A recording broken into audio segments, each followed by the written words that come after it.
Si tu m'as donné ta vie, je te donne la mienne.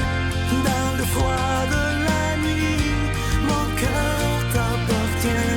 Et quand la tristesse arrive, je sais tu es là, toujours près de moi. Bonjour, bienvenue à votre émission de la Victoire de l'amour. J'espère que vous allez bien ce beau samedi. Comme on le fait toutes les semaines, on rejoint quelqu'un qu'on apprécie beaucoup. Il est aumônier à la prison de Bordeaux, l'abbé Stéphane Roy, et l'homélie avec lui aussi qui a été pendant des années aumônier à la prison de Sherbrooke, l'abbé Donald Thompson.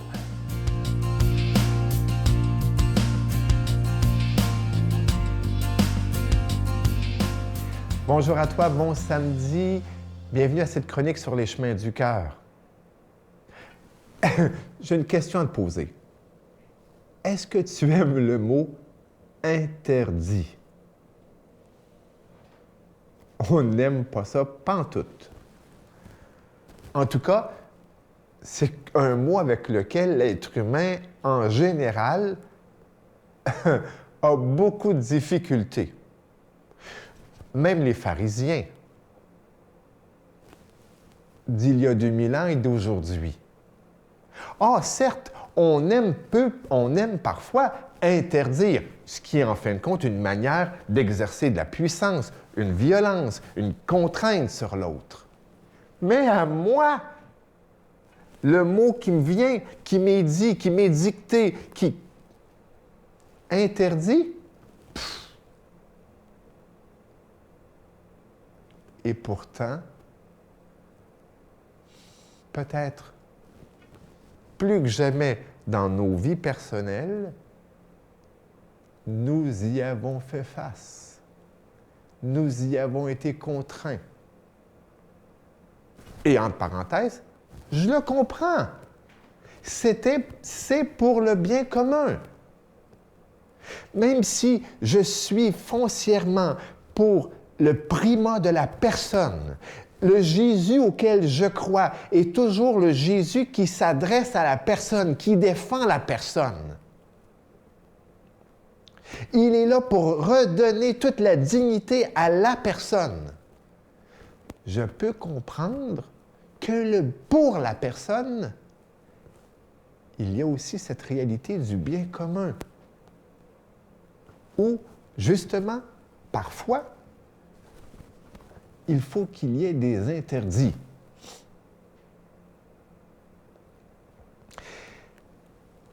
Mais ces interdictions, spécialement quand il est question de notre vie extra, de sortie, de relation, de communication, vous savez, hein, dans des chroniques précédentes, comment j'ai insisté sur la relation. Hein? Et cette fameuse phrase d'un auteur que j'aime beaucoup, Martin Buber, « Au commencement est la relation, en Dieu et bien évidemment en nous, pour nous. » Eh bien, il nous a été interdit de vivre des relations, en tout cas pleinement. Et ces interdits de relations, d'extraversion, pour employer un mot de psychologie, de notre libido, de notre désir de l'autre, n'a pas pu autrement que se vivre dans une introversion qui ne peut que générer chez nous, eh bien, des troubles psychiques, des problèmes auxquels nous avons à nous adapter. Et cela, il faut se le dire. À la semaine prochaine. Notre Père qui es aux cieux, que ton nom soit sanctifié, que ton règne vienne, que ta volonté soit faite sur la terre comme au ciel. Donne-nous aujourd'hui notre pain de ce jour. Pardonne-nous nos offenses comme nous pardonnons à ceux qui nous ont offensés. Ne nous laisse pas entrer en tentation, mais délivre-nous du mal, car c'est à toi qu'appartient le règne, la puissance et la gloire pour les siècles des siècles. Amen. Mon Père, je m'abandonne à toi. Fais de moi ce qu'il te plaira. Quoi que tu fasses de moi, je te remercie. Je suis prête à tout J'accepte tout, pourvu que ta volonté se fasse en moi, en toutes les créatures. Je ne désire rien d'autre, mon Dieu. Je remets mon âme entre tes mains. Je te la donne, mon Dieu, avec tout l'amour de mon cœur, parce que je t'aime, et que ce m'est un besoin d'amour de me donner, de me remettre entre tes mains, sans mesure, avec une infinie confiance, car tu es mon Père.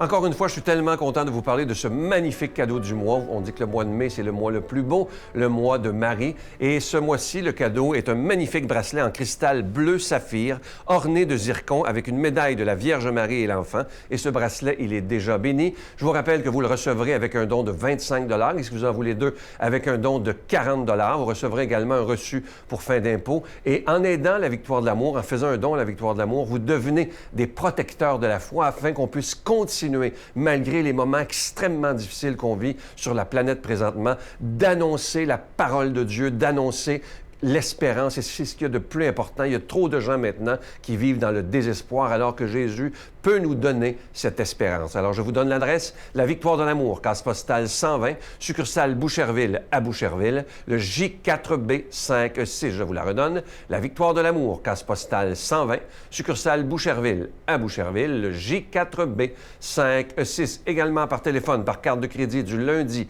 au vendredi de 8h30 à 16h30 dans le 514-523-4433, 523-4433 ou sans frais le 1-888-811-9291, 1-888-811-9291 et aussi sur notre site Internet qui est une façon très rapide, sécuritaire et efficace de faire votre don, le www.lavictoiredelamour.org. Je vous redonne ce beau cadeau du mois, le bracelet en cristal bleu saphir, orné de zircon avec une médaille de la Vierge Marie et l'Enfant. Et ce bracelet, il est déjà béni. Merci de tout cœur de devenir ou d'être déjà des protecteurs de la foi.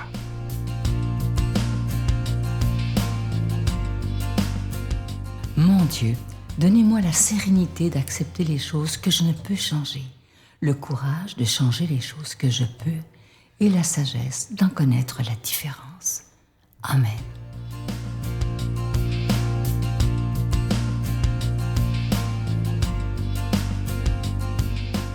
Bon matin, déjà la fin mai. Alors, écoutez bien l'Évangile d'aujourd'hui dans Marc, chapitre 11, versets 27 à 33. En ce temps-là, Jésus et ses disciples revinrent à Jérusalem.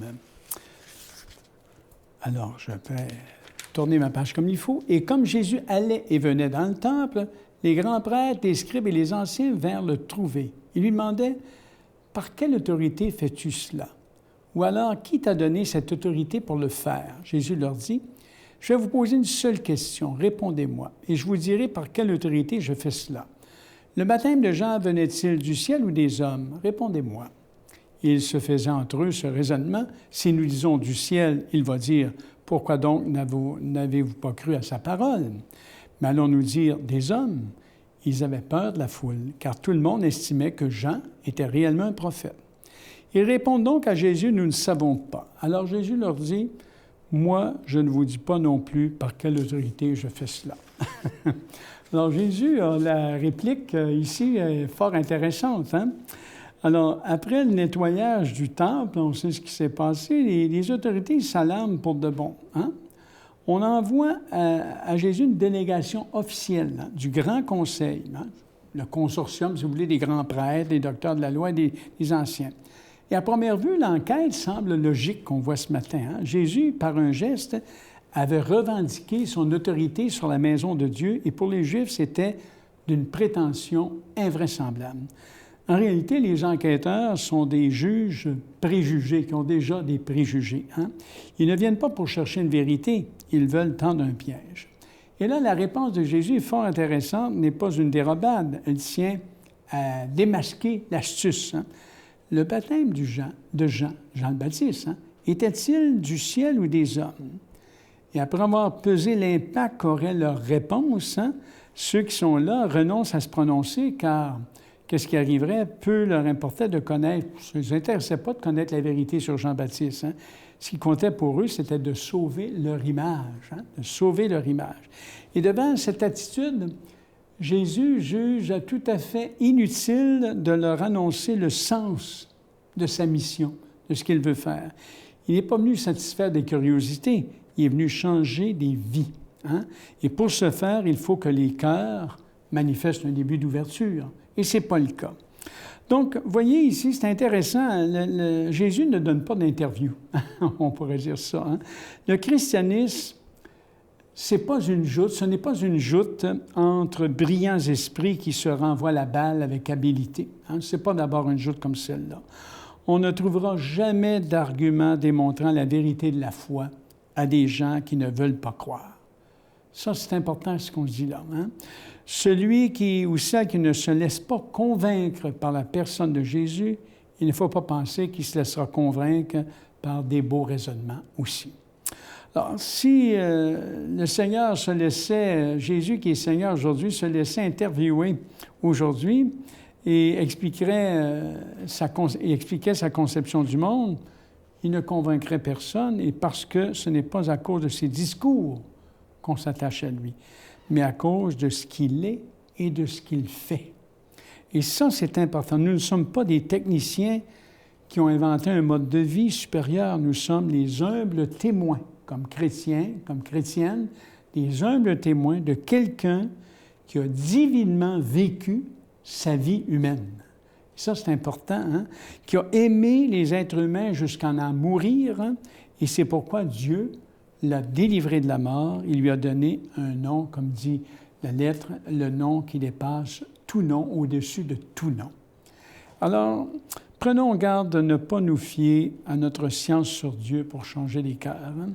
C'est en aimant qu'on peut être des témoins de l'amour, en étant nous-mêmes touchés, je dirais nous-mêmes sereins, habités d'une joie profonde, qu'on peut être de meilleurs témoins. Jésus, vous savez, n'a pas d'abord été un homme de parole, il était d'abord un homme d'action. Il a d'abord fait des choses, et quand il a pris la parole, c'est pour expliquer, parce que les gens ne le situaient pas, étaient capables de le comprendre. Donc, il essayait d'expliquer, d'où les paraboles qu'on a dans plusieurs évangiles. Il essaie d'expliquer pourquoi il a fait telle chose. À chaque fois qu'il emploie une parabole, qu'il prend la parole, c'est pour donner un visage de Dieu. Alors, Jésus a eu deux causes dans sa vie. La cause de Dieu, il s'est battu pour deux causes. La cause de Dieu, le royaume de Dieu est semblable à, et la cause de l'être humain. Voyez? Et il a passé en faisant du bien. Alors, c'est d'abord ça qu'on doit retenir. Aujourd'hui, faire sa volonté, c'est adopter dans notre vie ses propres valeurs et trouver le moyen d'incarner ces valeurs-là dans notre agir à nous aujourd'hui. Alors, je demande qu'il vous bénisse, qu'il vous comble de cette paix. Lui qui est l'Éternel, le vivant, le Père, le Fils, le Saint-Esprit. Amen. Et je vous souhaite une excellente journée. Je vous salue Marie, pleine de grâce. Le Seigneur est avec vous. Vous êtes bénie entre toutes les femmes, et Jésus, le fruit de vos entrailles, est béni. Sainte Marie, Mère de Dieu, priez pour nous pauvres pécheurs, maintenant et à l'heure de notre mort. Amen.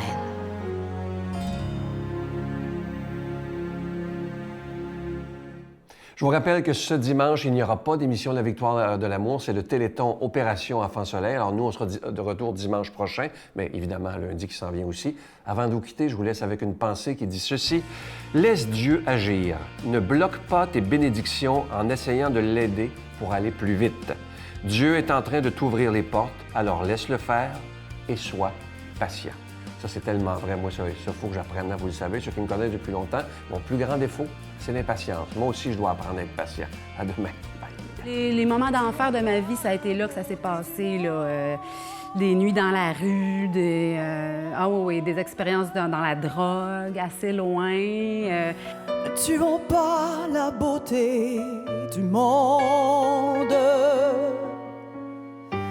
La dernière chance de la terre, c'est maintenant qu'elle